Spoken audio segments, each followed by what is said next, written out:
¿Cómo estás, Gisela? Muy buenas noches, muchas gracias por formar parte de Meridiano 64. Muchas gracias, ¿cómo están? Muy bien, muy bien. ¿Cómo estamos nosotros, Gisela? Esa es la pregunta. ¿Cómo está la economía de nuestro país? Bueno, la verdad que venimos en un momento clave, ¿no? Donde justamente estamos viendo si volvemos a las restricciones, no las restricciones, de cara a la segunda ola. Esto, la verdad que es un momento, bueno, es central y donde en realidad ocasiona mucha incertidumbre saber qué es lo que va a pasar y sobre todo qué es lo que va a pasar con la economía real, con el movimiento económico, ¿no? Porque la verdad que si empieza a haber nuevamente restricciones, realmente esto va a impactar en la economía, ¿no? El proceso de vacunación tan ansiado, en el cual esperábamos que evolucionara más rápidamente, estamos viendo que las vacunas empiezan a escasear también. Y aún así, en países donde están avanzando muy rápidamente, como por ejemplo Chile, que venía avanzando muy bien con las vacunas, el ritmo de evolución de la pandemia fue más rápido que incluso el ritmo de las vacunas. Todo esto realmente muestra un panorama de incertidumbre donde muchos empresarios, comerciantes, sector productivo en general, están adelantando movimientos económicos justamente porque no saben qué va a pasar más adelante, ¿no? Esto desde el punto de vista productivo y de cara a un año electoral, ¿no? Porque la verdad es que uno piensa, y ya lo dijo el mismo Alberto Fernández, que no se iba a volver al mismo confinamiento que hubo hace un año atrás y que duró varios meses, sino que habría ciertas restricciones para que esto no impacte en la economía. Y bueno, Gabriel, la economía quedó muy dañada en el 2020, ¿no? Realmente tuvimos la recesión más grande de la historia económica argentina reciente y realmente poder salir de eso en un año donde incluso el Fondo Monetario ya está mejorando las predicciones a nivel mundial. En Argentina calculó un 4,5, el gobierno es más optimista porque dice que vamos a llegar a un 7, y todas estas cuestiones en definitiva terminan dependiendo de que no lleguemos a una cuestión de desborde sanitaria, ¿no? Gisela, vos recién decías lo del Fondo Monetario Internacional. Prácticamente al mismo tiempo, la vicepresidenta Cristina Fernández diciendo no tenemos un peso para pagarle al fondo, y a ese mismo momento, pero a miles de kilómetros de distancia, Martín Guzmán, el ministro de Economía, iniciando un proceso de seducción con los acreedores. ¿Quién tiene razón? Todos, la verdad que todos. Realmente las reservas del Banco Central están muy bajas, ¿no? 39.500 millones de pesos desde el año pasado a ahora. De dólares. Hemos visto que, perdón, de dólares, muy bien la aclaración. La verdad es que hemos visto que en todo este último tiempo incluso hubo compras de divisas por parte del Banco Central. Hoy salió un reporte reciente, el balance cambiario del Banco Central, que mostró que en febrero no hubo fuga de divisas, es decir, que cuando vemos la cantidad de dinero que salió y la cantidad de dinero que entró, estamos prácticamente neteados, o sea, solamente hubo 2 millones de dólares abajo.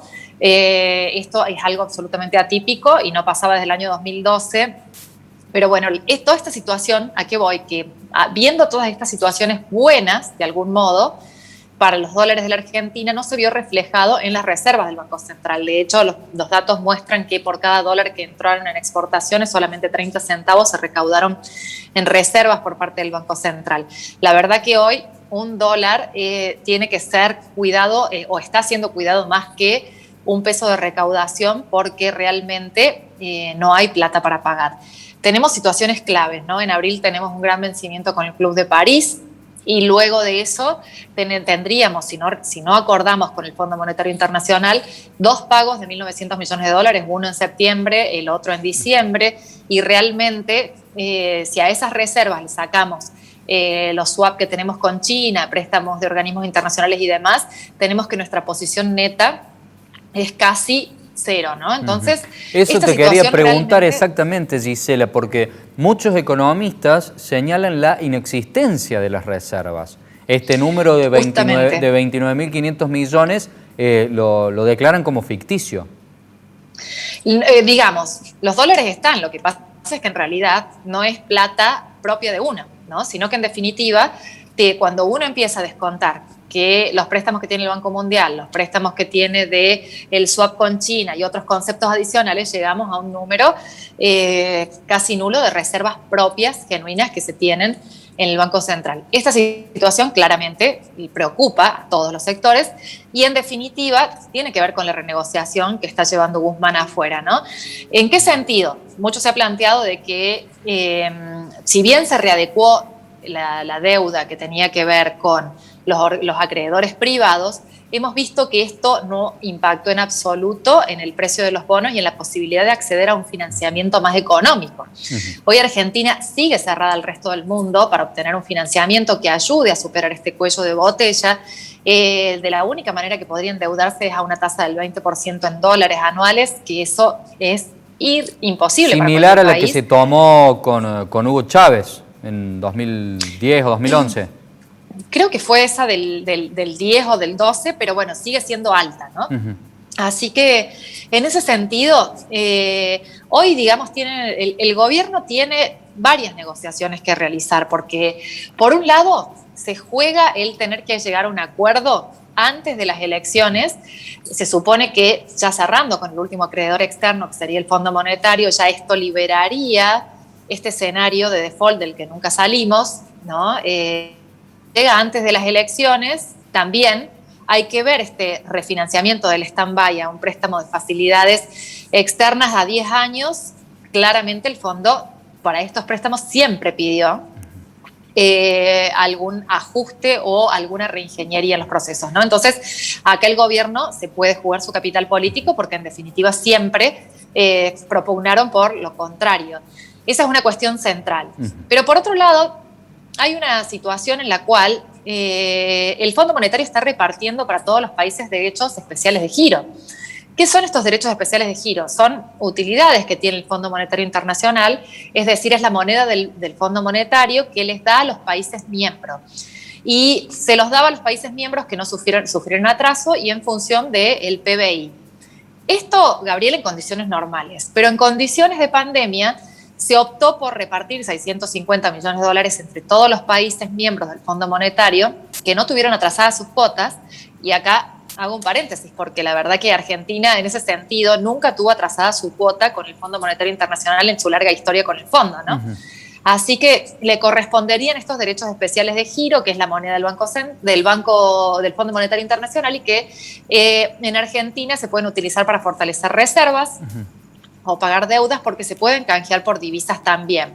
Entonces, es como que el Fondo Monetario les haría un reparto de utilidades a los países miembros, adicional para que superen la pandemia. Vos recién hablabas... ¿Qué quiere? Perdón. Sí. Vos recién hablabas de la situación de la balanza y que había dado solamente un negativo de 2 millones de dólares.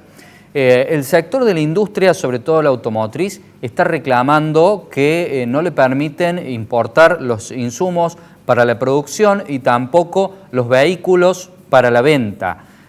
Para solucionar esta situación, ¿se debe devaluar la moneda? ¿Se deben mantener cerrados los mercados y que se fundan los concesionarios y la industria autopartista y también, obviamente, la automotriz? ¿Cómo salimos de esta situación, Gisela?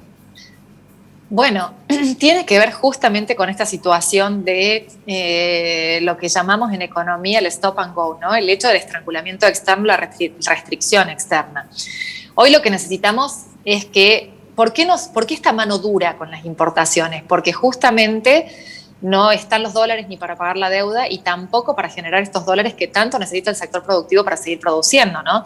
De hecho, ya hubo iniciativas, por ejemplo, de Volkswagen, en el cual ya están armando toda una situación en donde las autopartes se empiecen a generar dentro del país. Claro, lo que pasa es que no es algo que se pueda hacer de un mes para el otro, lleva mucho tiempo. No, en absoluto. En absoluto, ¿no? Y yo creo que ahí, bueno, mucho tiene que ver con digamos, las negociaciones que tengan las automotrices con el gobierno, justamente para que no se pare la producción y todo lo que eso genera, ¿no? Puestos de trabajo, hasta incluso mayores exportaciones también. Entonces, hoy, digamos, la cuestión está en que se pueda exportar o pueden ingresar dólares por otros medios, ¿no? Se ingresan dólares, por ejemplo, por deuda. Sería también óptimo, siempre que esa deuda se destine a desarrollo, se destine al sector productivo y no se vaya claramente en fuga de divisas, que en realidad eso no contribuye a nadie. Pero lo óptimo sería que pudieran entrar dólares para salir esta restricción externa. Gisela. Y este año, como vos bien dijiste, Gabriel, no va a estar exento de estas tensiones cambiarias, como vos bien dijiste, que es este fantasma de la devaluación. Gisela, 6 meses en la Argentina es una eternidad, pero te quiero preguntar, ¿qué va a pasar después de las elecciones con las tarifas, con la inflación, con la pérdida de poder adquisitivo de los salarios y con la posición del dólar? Bueno, ya con el tema del poder adquisitivo estamos viendo que hay toda una política del gobierno que quiere justamente reposicionar, empezar a que se recupere ese poder adquisitivo. Por lo tanto, recuperar el poder adquisitivo implica que los salarios se recuperen más rápido que la inflación. Ahí entramos en colisión con que si se actualizan las tarifas, esto va a atentar con el poder adquisitivo. Y aún así, estamos viendo que ya, si no se ajustan las tarifas, va a impactar en el déficit fiscal y por lo tanto en la cantidad de, justamente en la meta que Guzmán le está diciendo al Fondo Monetario con respecto al déficit que se va a tener. ¿Qué te quiero decir con esto? Son tantos los frentes que cuando uno mueve una fichita impacta indefectiblemente en el otro. Entonces, acomodar uno me puede afectar el otro también.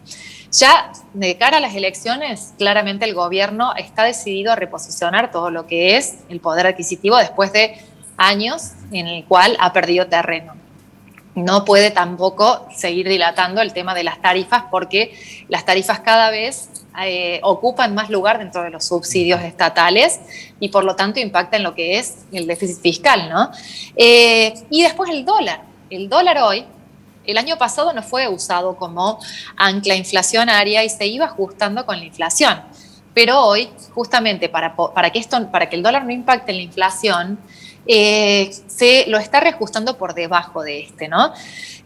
¿Cuál es el problema? El problema es que si se contrae mucho el dólar y se tiene como ancla inflacionaria, esto me va a generar una presión posterior en donde si el gobierno no maneja esta variable lo suficientemente hábil, por así decirlo, puede ser que después de las elecciones esto termine impactando o tengan que reacomodar nuevamente el dólar para poder seguir produciendo y por lo tanto que no se me arme un agujero negro con las importaciones y puedan seguir ingresando dólares y por lo tanto no caigamos sistemáticamente en las restricciones externas. Así que el escenario, Gabriel, no viene para nada fácil ni antes de las elecciones ni después, ¿no? Gisela, te agradecemos por la claridad de tus conceptos. La verdad que la situación es dificilísima. Cualquier botoncito que toquemos vamos a estar rompiendo en otro lado la economía. Te agradecemos por haber formado parte de Meridiano 64. No, muchas gracias a ustedes y sí es así, Gabriel, es un equilibrio de malabarista, ¿no? Muchas gracias. Gracias a vos, Gisela.